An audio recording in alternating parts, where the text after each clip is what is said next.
ஓம் சக்தி தாயே போற்றி. என் அன்பு குழந்தையே, உன்னை கண்ணீர் சிந்த வைத்தவர்களினுடைய இல்லத்திற்கு நேற்று இந்த தாயானவள் நான் சென்றிருந்தேன். என் தங்க குழந்தையே, அங்கு நான் கண்ட காட்சியானது மிகவும் வியப்பாக இருந்தது. நான் எதற்காக முதலில் அங்கு சென்றேன், அங்கு என்ன நடந்தது என்பதனை எல்லாம் இந்த தாயானவள் உனக்கு நான் தெளிவாக சொல்லிவிடுகின்றேன். அம்மா சொல்லி முடிக்கும் பொழுது இந்த செய்தியை உனக்கு நான் எதற்காக கொண்டு வந்திருக்கின்றேன் என்பதனை எல்லாம் நீயாகவே புரிந்து கொள்வாய். என் செல்ல குழந்தையே, முதலில் இந்த அம்மாவினுடைய வாக்கினை கேட்பதற்கு முன்பாக ஒரு விஷயத்தை நீ தெளிவாக புரிந்து கொள்ள வேண்டும். அது என்ன தெரியுமா? எந்த விஷயமாக இருந்தாலுமே இந்த அம்மா காரணம் இல்லாமல் உன் வாழ்க்கையில் எதையுமே நடத்துவது கிடையாது. காரணம் இல்லாமல் எதையுமே நான் உன்னிடத்தில் சொல்வதும் கிடையாது. என் அன்பு குழந்தையே, இந்த வாழ்க்கையில் உனக்கு நான் சொல்கின்ற விஷயங்களானது மிகவும் முக்கியமானது என்பதனை நீ மறந்துவிடாதே. ஒவ்வொரு நாளும் நான் உன்னை தேடி வருவதை நீ அவ்வளவு அலட்சியமாக எண்ணிவிடாதே. உன்னுடைய நன்மைக்கானது என்பதனையும் உன்னுடைய வாழ்க்கைக்கானது என்பதனையும் நீயாகவே புரிந்து கொண்டால் நிச்சயமாக இந்த அம்மாவினுடைய அன்பினை நீயாக புரிந்து கொள்வாய். என் தங்க குழந்தையே, உனக்கு கண்ணீர் வர வேண்டும், உன்னுடைய பலவீனம் என்னவென்று தெரிந்து கொண்டு உன்னோடு இருக்கின்றவர்களே அதிக அளவில் உன்னை காயப்படுத்தி கண்ணீர் சிந்த வைத்தார்கள் அல்லவா? என் தங்க குழந்தையே, அவர்களினுடைய வார்த்தைகள் ஒவ்வொன்றும் உன்னுடைய மனதை அதிக அளவில் வேதனைப்பட்டுவிட்டது. எதற்கெடுத்தாலும் என் பிள்ளை கண்ணீர்தானே உனக்கு முண்டி எடுத்துக்கொண்டு வருகின்றது, இதுதான் உன்னுடைய பலவீனம் என்று அவர்கள் நன்றாக தெரிந்து வைத்திருக்கின்றார்கள் அல்லவா? அதன் காரணமாகத்தான் அவர்கள் அத்தனை எளிதாக உனக்கு சோதனைகளை கொடுத்து உன்னினுடைய மனதை காயப்படுத்தி விடுகின்றார்கள். என் செல்ல குழந்தையே, இனிமேலும் உனக்கு இது போன்ற காயங்களை தொடர்ந்து கொடுக்க வேண்டும் என்று துணிந்தும் நின்று கொண்டிருக்கின்றார்கள். இதுவரை அவர்கள் கொடுத்த காயங்கள் எல்லாம் ஆறாத வடுவாக மனதிலே இருக்கும் பொழுது இன்னும் அவர்கள் மேலும் மேலும் உனக்கு துன்பத்தை கொடுக்க வேண்டும் என்று நினைப்பது மனிதாபிமானமற்ற ஒரு செயல் அல்லவா? உன்னுடைய கண்ணீரை காண்பதுதானே அவர்களுக்கெல்லாம் மிகப்பெரிய மகிழ்ச்சியாக இருந்து வருகின்றது. உனக்கு ஆரம்பத்திலே மிகப்பெரிய நம்பிக்கையை கொடுத்து பழகியவர்கள்தான் இப்பொழுது மிகப்பெரிய துரோகங்களை எல்லாம் செய்துவிட்டு அங்கே சந்தோஷமாக இருந்து கொண்டிருக்கின்றார்கள். என் தங்கமே, அவர்கள் உன்னிடத்தில் இருக்கும் பொழுது ஒரு பேச்சும் உன்னை பற்றி மற்றவர்களிடத்தில் பேசும் பொழுது வேறொரு பேச்சுமாகத்தான் இவர்களின் நடவடிக்கைகள் எல்லாம் இருந்து கொண்டிருக்கின்றது. உனக்கு இந்த உண்மைகள் எல்லாம் தெரிய வரும் பொழுது இவர்களோடு தான் நாம் இத்தனை காலமும் உண்மையான அன்போடு பழகி கொண்டிருந்தோமா என்று உனக்கு மிகுந்த மனவேதனை ஏற்பட்டு விடுகின்றது அல்லவா? என் பிள்ளையினுடைய கண்ணீருக்கு பாதி காரணம் தன்னுடைய முட்டாள்தனத்தை நினைத்துதான். என் தங்க குழந்தையே, இவ்வளவு நாளும் நம்மோடு இருந்து கொண்டு இப்படி ஒரு துரோகத்தை செய்திருக்கிறார்கள். ஆனால் இதை கூட தெரிந்து கொள்ள முடியாமல் புரிந்து கொள்ள முடியாத ஒரு முட்டாளாக இருந்துவிட்டோமோ என்றுதான் நீ கண்ணீர் வடிக்கிறாய் அல்லவா? என் அன்பு பிள்ளையே, நீ வெள்ளந்தி மனிதனை கொண்டிருக்கின்றாய். மற்றவர்கள் எப்படிப்பட்டவர்கள், என்ன நோக்கத்தோடு பேசுகிறார்கள், யார் நல்லவர்கள் யார் கெட்டவர்கள் என்பதையெல்லாம் உடனே உன்னால் புரிந்து கொள்ள முடியவில்லை. யாராவது உன்னிடத்திலே நல்ல வார்த்தைகளை பேசிவிட்டால் உடனே அவர்களை எல்லாம் நீ நம்பிவிடுகின்றாய். அது மட்டுமல்ல, உன்னிடத்தில் இருக்கின்ற சில விஷயங்களை எல்லாம் அவர்களிடத்திலேயே பகிர்ந்து கொண்டு உன்னுடைய குறைகளை சொல்வதற்கு ஒரு ஆள் கிடைத்து விட்டார்கள் என்று நம்பியும் விடுகின்றாய். என் குழந்தையே, அதன் காரணமாகத்தான் இப்பொழுது இத்தனை பிரச்சனைகளை எல்லாம் அனுபவித்து கொண்டிருக்கின்றாய். இத்தனை பிரச்சனைகள் இருக்கும் பொழுதும் உனக்கு இந்த தாயானவள் ஒரு தீர்வினை கொடுக்க வேண்டும் அல்லவா? அதனை எண்ணிக்கொண்டுதான் என்னை தேடி நீ வரும்பொழுதெல்லாம் இதுவரை நான் உனக்கு ஆறுதலை சொல்லிக் கொண்டிருந்தேன். இவர்களினுடைய நடவடிக்கைகள் எல்லை மீறி சென்று விட்டதனால்தான் அவர்களினுடைய இல்லத்திற்கே நான் நேரடியாக சென்று விட்டேன். என் தங்க குழந்தையே, ஒருவரை ஒரு முறை தெரியாமல் காயப்படுத்தி விட்டால் மன்னித்து விடலாம். ஆனால் ஒவ்வொரு முறையும் அதே தவறினை மீண்டும் மீண்டும் செய்யும் பொழுது அவர்களை மன்னிக்க கூடாது அல்லவா? அவர்களுக்கான தண்டனையை கிடைக்கும் அல்லவா? இதையெல்லாம் அவர்களிடத்தில் சொல்லிவிட்டு ஒரு எச்சரிக்கையை கொடுத்துவிட்டு வரலாம் என்றுதான் உன் தாயானவள் அங்கு நான் சென்றிருந்தேன். ஆனால் என் அன்பு குழந்தையே, அங்கு நான் கண்ட காட்சியானது வேறு விதமாகத்தான் இருந்தது. அதை உன்னிடத்தில் சொல்லிவிட வேண்டும் என்றுதான் உன் தாயானவள் நான் இப்பொழுது வந்திருக்கின்றேன். என் பிள்ளையே, அடுத்தவர்கள் வாழ்க்கையில் கெடுதல் செய்தால் என்ன நடக்கும் என்பது அவர்களுக்கு புரிந்துவிட்டது. ஏன் தெரியுமா? நான் அங்கு சென்றபோது அவர்கள் குடும்பமாக பேசிக் கொண்டிருந்தார்கள். அவர்கள் சொன்ன விஷயங்கள் என்ன தெரியுமா? நாம் மற்றவர்களுக்கு கெடுதல் செய்தால் பல மடங்கு அதுவே நமக்கு திரும்ப வரும் என்பதனை உணராமல் இப்பொழுது புதிய பிரச்சனைகளில் சிக்கிக் கொண்டிருக்கின்றோம். நாம் செய்த சில விஷயங்கள் தான் இன்று நமக்கே தீவினையாக வந்திருக்கின்றது. மற்றவர்கள் கண்ணீர் சிந்துவதை பார்த்து சந்தோஷப்பட்டதோடு மட்டுமல்லாமல் காயப்படுத்தி கொண்டே இருந்ததற்கு இப்பொழுது நம்முடைய வாழ்க்கையிலும் இதே நிலைமை வந்துவிட்டது. பார்த்தீர்களா? என்ன இருந்தாலும் உன்னுடைய வாழ்க்கையில் இனி இதையெல்லாம் செய்திருக்க கூடாது என்று அவர்களாகவே இதையெல்லாம் பேசிக் கொண்டிருந்தார்கள். தனக்கு வந்த கஷ்டங்களை எண்ணியும் அங்கே மனவேதனைகள் பட்டு கொண்டிருந்தார்கள். அது மட்டுமல்லாமல் எதுவும் அறியாமல் நம் மீது உண்மையான அன்பு செலுத்திய ஒருவருக்கு நாம் செய்த துரோகம்தான் நமக்கு நிச்சயமாக தண்டனையாக இது கிடைத்திருக்கின்றது. நாம் செய்த பாவத்திற்கான பலனைத்தான் இப்பொழுது அனுபவித்து கொண்டிருக்கின்றோம்.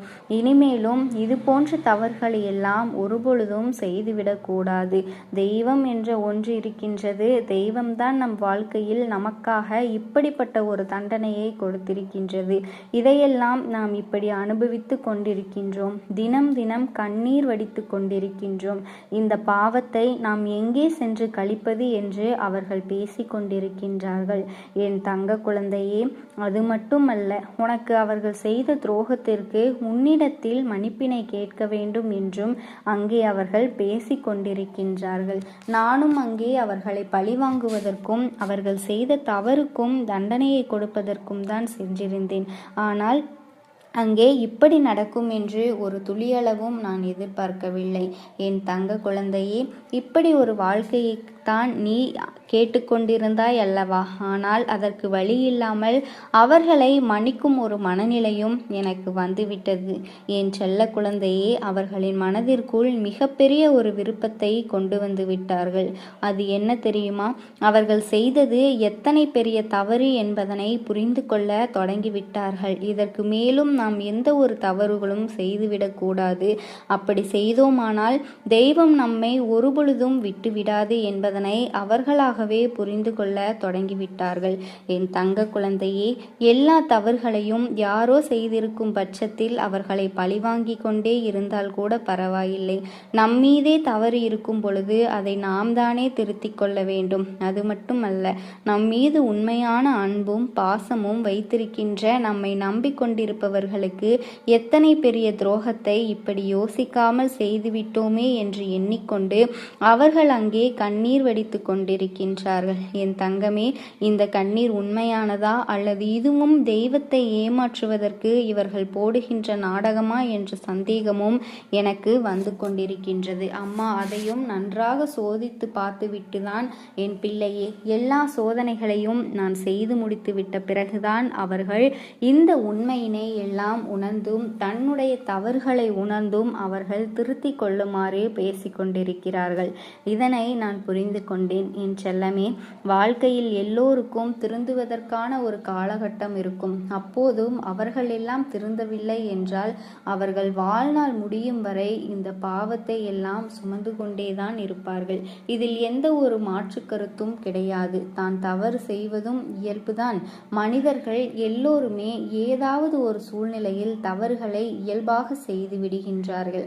ஆனால் அது தவறு என்று தெரிந்துவிட்ட பிறகுதான் அந்த பாதையிலிருந்து மீண்டு வந்துவிட வேண்டும் அல்லவா? என் தங்க குழந்தையே, அவர்கள் வாழ்க்கையில் அனுபவிக்க வேண்டிய வேதனைகளும் சோதனைகளும் யார் தடுத்தாலும் அதனை நிறுத்திவிட முடியாது. எத்தனை தெய்வங்களை வழங்கினாலும் அதுவெல்லாம் மனதிற்குள்ளே கஷ்டங்களை கொடுத்து கொண்டுதான் இருக்கும். ஓம் சக்தி தாயே போற்றி. என் அன்பு குழந்தையே, உன் வீட்டை தேடி அதிர்ஷ்டம் வர வைப்பதற்கு நீ பயன்படுத்த போகும் பொருள் பற்றி உனக்கு சொல்ல போகின்றேன். என் தங்க குழந்தையே, அது மட்டும் அல்லாமல் நமக்கு பண கஷ்டமும் மன கஷ்டமும் குடும்ப உறவுகள் சரியாக இல்லையே, யாரை நம்புவது என்று தெரியவில்லையே, யாரும் துணையில்லாமல் அனாதையாக நிற்கின்றோமே என்று என் குழந்தை நீ தவித்து கொண்டிருப்பது எனக்கு தெரிகிறது. நமக்கு உடம்பும் சுகமில்லையே என்று பெருங்கவலையும் மனதளவில் வந்து தவித்து போகின்றோம் அல்லவா? சிலருக்கு பணம் இருந்தும் நிம்மதி இல்லையே என்று நொறுங்கி போகின்றோம் அல்லவா? நமக்கே தெரியாமல் நம் வீட்டிற்குள் தீய சக்திகள் நுழைந்து நமக்கு எதிர்மறை எண்ணங்களை கொடுக்கின்றன அல்லவா? நமக்குள் இருக்கின்ற நேர்மறை சக்திகள், நேர்மறை சிந்தனைகளை எல்லாம் மழுங்கடிக்கும் வல்லமை தீய சக்திகளுக்கு உண்டு என்பதனை நீ தெரிந்து கொள்ள வேண்டும். இவற்றை எல்லாம் போக்கக்கூடிய நல்ல சக்தி ஒன்றை பற்றி உன்னிடம் நான் இன்று வாக்கு சொல்ல வந்திருக்கின்றேன். நான் சொல்லக்கூடிய பொருள் என்ன தெரியுமா? என் அன்பு குழந்தையே, சாதாரணமாக நம் வீட்டில் அனைவரும் பயன்படுத்தக்கூடிய மதிப்புமிக்க ஒரு பொருள்தான். அது என்னவென்றால், என் குழந்தையே, அலைகடலில் இருந்து மகாலட்சுமி தோன்றியதாக புராணங்கள் சொல்கின்றது. அத்தகைய கடலிலிருந்து எடுக்கப்படுகின்ற உப்பில்தான் மகாலட்சுமி வாசம் செய்து கொண்டிருக்கின்றாள். அத்தகைய தெய்வத்தன்மை கொண்ட உப்பை பற்றி தான் நான் உனக்கு சொல்ல போகின்றேன். என் தங்க குழந்தையே, ஒரு கைப்பிடி உப்பு இருந்தால் போதும், உன் உடம்பில் இருக்கக்கூடிய தீய சக்திகள், எதிர்மறையான ஆற்றல்கள் தலைத்தெறிக்க ஓடிவிடும் என்பதனை நீ புரிந்து கொள்ள வேண்டும். எதிர்மறை ஆற்றல்களை விரட்டியடிக்கக்கூடிய அளவிற்கு அதீத சக்தி இந்த உடம்பிற்கு உண்டு. ஒரு கைப்பிடி உப்பினை நீ வெளியில் சென்று விட்டு வீட்டுக்கு போவதற்கு முன்னால் ஒரு வாளியில் போட்டு அதில் வெதுவெதுப்பான தண்ணீரை ஊற்றி 5 நிமிடம் உன்னுடைய கால்களை வைத்திருந்தால் போதும். உன்னுடைய பாதம், கட்டை விரல் நகத்தின் வழியாக சென்ற கெட்ட விஷயங்கள் அத்தனையுமே உடனே வெளியேறிவிடும். இப்படி உப்பு நீரில் கால் வைத்திருந்தால் என் தங்க குழந்தையை, எதிர்மறை ஆற்றல்கள் அதன் சக்தியை பொறுக்க முடியாமல் நம் உடலை விட்டு வெளியே சென்றுவிடும். இதனால் நமக்கு வரக்கூடிய பிரச்சனைகள் வீட்டு வாசலிலேயே நின்றுவிடும். என் தங்க குழந்தையே, ஒரு கைப்பிடி அளவிற்கு உப்பை ஒரு டம்ளரில் போட்டு அதில் 3/4 பாகம் அளவிற்கு தண்ணீர் ஊற்றி வீட்டின் தென்மேற்கு மூலையில் வைக்க வேண்டும். இதை வீட்டில் மட்டுமல்லாமல் தொழில் செய்பவர்கள் கடைகளிலும் வைத்து கொள்ளலாம், அல்லது வியாபாரம் செய்யும் தலங்களில், தொழில் செய்யும் இடங்கள் எங்கு இருந்தாலுமே அங்கு வேண்டுமானால் நீங்கள் இதை வைத்து கொள்ளலாம். இப்படி செய்வதன் மூலமாக பணவரவு அதிகரிக்கும், செல்வ வளம் உண்டாகும், துஷ்ட சக்திகள் விலகும் என்பதனை நீ புரிந்து கொள்ள வேண்டும். என் அன்பு குழந்தையே, இந்த அம்மா சொல்லக்கூடிய அனைத்துமே உன்னுடைய வாழ்க்கையில் இனி வரப்போகின்றது என்பதனை மறந்துவிடாதே. இந்த வாக்கினை அதனால்தான் நான் கேட்க சொல்லி இருக்கின்றேன். என் தங்க குழந்தையே, இந்த தாயானவள் அனைத்தையும் செய்து கொடுப்பேன் என்ற நம்பிக்கை இருந்தால் மட்டுமே இந்த வாக்கினை உன்னால் கேட்க முடியும். அது மட்டும் இல்லாமல் உனக்கு அனைத்தும் முழுமையாக நடக்கும். என் மேல் நம்பிக்கை இல்லாமல் அவநம்பிக்கை உண்டு. இந்த பதிவினை கேட்டால் மட்டும் உன் வாழ்க்கை மாறிவிடுமா என்று நீ அலட்சியமாக நினைப்பவர்களுக்கு அவர்கள் எண்ணம் போலவே வாழ்க்கை அமையும். அவர்கள் எண்ணம் போலவே எல்லாம் நடக்கும். ஆனால் சில தங்க பிள்ளைகள் என் மீது உண்மையான அன்பு வைத்து கொண்டிருக்கிறார்கள், என் மீது பாசத்தை பொழிந்து கொண்டிருக்கிறார்கள். அவர்களுக்குத்தான் இந்த தாயானவளினுடைய வாக்கு என்பதனை தெரியப்படுத்துகிறேன். அதனால் என்னுடைய வாக்கினை கேட்க தயாராக இருக்கக்கூடிய தங்க பிள்ளைகள் ஓம் சக்தி தாயே போற்றி போற்றி என்று மனதிற்குள் மனதார நீ நினைத்துக்கொள். என்னுடைய அன்பும் ஆசீர்வாதங்களும் அனைத்து என் தங்க பிள்ளைகளுக்கும் இன்று இரவு அவர்கள் எனக்காக ஏற்றக்கூடிய தீபத்தில் காட்சி கொடுப்பேன். இது என்னுடைய சத்திய வாக்கு. என்னுடைய தங்க பிள்ளைகள் சிலர் அதிகமாக அழுகிறார்கள். காரணம் என்னவென்றால், ஒரு சில நபரால் என் பிள்ளைகள் ஏமாற்றம் அடைந்திருக்கின்றார்கள். இந்த ஏமாற்றத்தை தாங்கிக் கொள்ள முடியாமல் என் வாழ்க்கையில் மட்டும் ஏன் இப்படிப்பட்ட சோதனைகள் எல்லாம் நடந்து கொண்டிருக்கிறது? இவர்களை எல்லாம் நம்பி நம்பி இவ்வளவு நாட்கள் ஏமாந்து விட்டேனே. ஆரம்ப காலகட்டத்தில் என்னுடைய வாழ்க்கை என்ற பொறுப்பை அவரிடத்திலேதான் ஒப்படைத்தேன். ஆனால் அவரும் என்னுடைய வாழ்க்கையை பொறுப்பாக பார்த்து கொள்வேன் என்று அவ்வளவு அன்பான வார்த்தைகளை பேசினார். இப்பொழுது ஒரு சில நபரால் என்னுடைய உறவானது என்னிடத்திலே இல்லை. என் தங்க பிள்ளையின் ஏமாற்றத்தை தாங்கிக் கொள்ள முடியாமலும் உறவு பிரிதலை தாங்கிக் கொள்ள முடியாமலும் ஒவ்வொரு நாட்களும் என் தங்கமே, நீ மனதிற்குள் குமரி அழுது கொண்டிருக்கின்றாய் அல்லவா? என் அன்பு பிள்ளையே, இதற்காக இந்த அம்மா ஒரு நாளும் ஒரு முடிவினை எடுத்து விட்டேன். நீ முழுமையாக இந்த உறவினை நேசித்து விட்டாய். அவர்கள்தான் வேண்டும் என்று இப்பொழுது அழுது கொண்டிருக்கின்றாய். ஆனால் அம்மா உனக்காக ஒரு முடிவை எடுத்து விட்டேன். என் தங்க பிள்ளையே, நீ கேட்ட வாழ்க்கையை உனக்கு நான் கொடுக்கலாம் என்று முடிவு செய்திருக்கின்றேன். ஆனால் என் செல்ல குழந்தையே, இதற்காக ஒரு சிறு காரியத்தை நீ செய்ய வேண்டி இருக்கிறது. அது என்ன தெரியுமா? அம்மா சொல்வதை கவனமாக கேட்க வேண்டும். முதலில் நீ தைரியமாக இருக்க வேண்டும். இதை தெரிந்து கொள். அளவே கூடாது. மனதளவில் உடைந்து நொறுங்கி போய் இருக்கின்றாய். ஒவ்வொரு தருணமும் அம்மா என் வாழ்க்கை மாறாது போலவே, அம்மா இப்படியே தான் என் வாழ்க்கையில் நல்லதே நடக்காதா? என் வாழ்க்கையை மரண வலியோடு நான் தனிமையில் அனுபவித்து கொண்டிருக்கின்றேன். இந்த துன்பங்கள் எனக்கு எதுவுமே மாறாதா என்று என் குழந்தை எப்பொழுதுமே அழுது புலம்பிக் கொண்டிருக்கின்றாய்.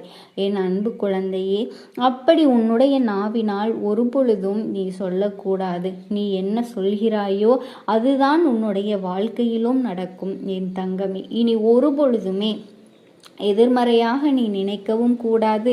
எதிர்மறையான வார்த்தைகளையும் உனக்குள்ளே பேசிக்கொள்ளவும் கூடாது. முதலில் இது போன்று நீ புலம்புவதையெல்லாம் நிறுத்தி கொள்ள வேண்டும். என் தங்க குழந்தையே, இன்றிலிருந்து ஒரு முடிவை நீ உறுதியாக எடுத்துக்கொள்ள வேண்டும். இந்த தாயானவள் இதனை நான் உனக்கு சத்திய வாக்காக சொல்கிறேன். இன்றைய தினத்திலிருந்து எண்ணி ஒரு வாரத்திற்கு அதிகாலையிலும் அல்லது மாலை நேரத்திலும் என்னை வழிபடும் பொழுது உன் நாவினால் நீ இதை சொல்ல வேண்டும். அது உனக்கு ஒரு வாரத்திலேயே நான் நடத்தி கொடுப்பேன் என்பதனை நீ முழுமையாக நம்ப வேண்டும். என் குழந்தையே, எதை என்னிடத்தில் நீ சொல்கிறாயோ அதை நான் நிச்சயமாக உனக்கு நிறைவேற்றி கொடுப்பேன். வாழ்க்கையில் அதை உனக்கு நிரந்தரமாக இருக்கச் செய்வேன் என்பதனை நீ மறந்து விடாதே. இனி வரக்கூடிய நாட்களில் எனக்கு எல்லா நல்லதும் நடக்க வேண்டும் என்று, என் வாழ்க்கை எனக்கு நிச்சயமாக திரும்ப கிடைக்க வேண்டும் என்று மனதார வேண்டு. நிச்சயமாக உனக்கு நான் அதை செய்து கொடுப்பேன்.